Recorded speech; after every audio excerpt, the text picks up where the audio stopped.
বর্তমান সময়ে যে গাছটি দেখা যাচ্ছে এই গাছটার নাম পার্থেনিয়াম। এটা একটি বিষাক্ত গাছ, যা মানুষ শুধু না, জীবজন্তু, পশু পাখি প্রত্যেকের জন্য ক্ষতিকর। আমাদের উচিত অনতিবিলম্বে পৌরসভা থেকে প্রয়োজনীয় জনবল পাঠিয়ে এই গাছগুলোকে সমূলে নির্মূল করা। তাহলে আমাদের পরিবেশ ভালো থাকবে, আমাদের সন্তান সন্ততিদের অসুখ বিসুখ হবে না। কাজে আমাদের উচিত প্রত্যেকের বিষয়ে সচেতন করা। পার্থেনিয়াম গাছটা নাকি বিষাক্ত, এর আগে আমি জানতাম না আদৌ।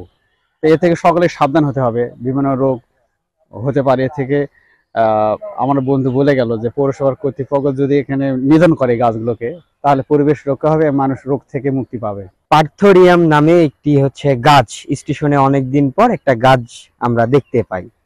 তো শুনছি এই গাছে অনেক গরু ছাগল প্রাণীদের অনেক প্রিয়, এটা গরু ছাগলরা বেশি খায় এইটা।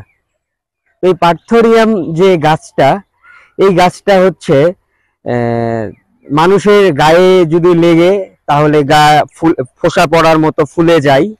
তো এটা আস্তে আস্তে গরু ছাগল বিভিন্ন ধরনের পশুরা যদি এটা খায় তাহলে তারা পরবর্তীতে অসুস্থ হয়ে মারা যাইতেও পারে। বিষাক্ত গাছটি আমাদের বিভিন্ন জঙ্গল থেকে, ক্ষেত খামার থেকে, বাড়ির আশেপাশ থেকে এটা নিধন করা দরকার।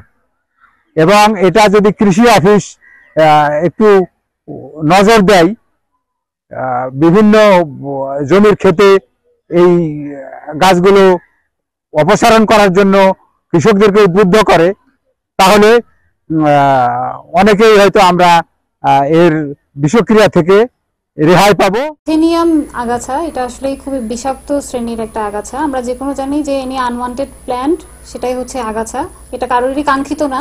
তো পার্থেনিয়াম যে আগাছাটা, এটা আসলে অতিরিক্ত মাত্রায় বিষাক্ত হওয়ার কারণে আমরা বলবো যে আমাদের সচেতনতা বৃদ্ধির পাশাপাশি আসলে যদি কেউ কখনো দেখে এই আগাছাটা, তাহলে সাথে সাথে সেটা তুলে নিয়ে সেটা হয় পুড়িয়ে ফেলতে হবে, নাহলে অন্যত্র সেটা পুঁতে ফেলতে হবে।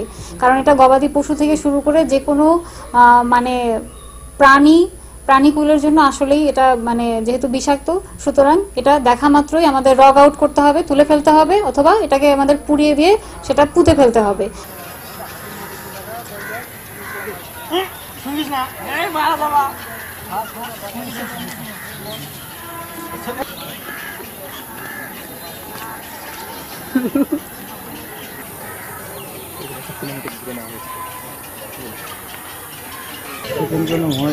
নির্ধারিত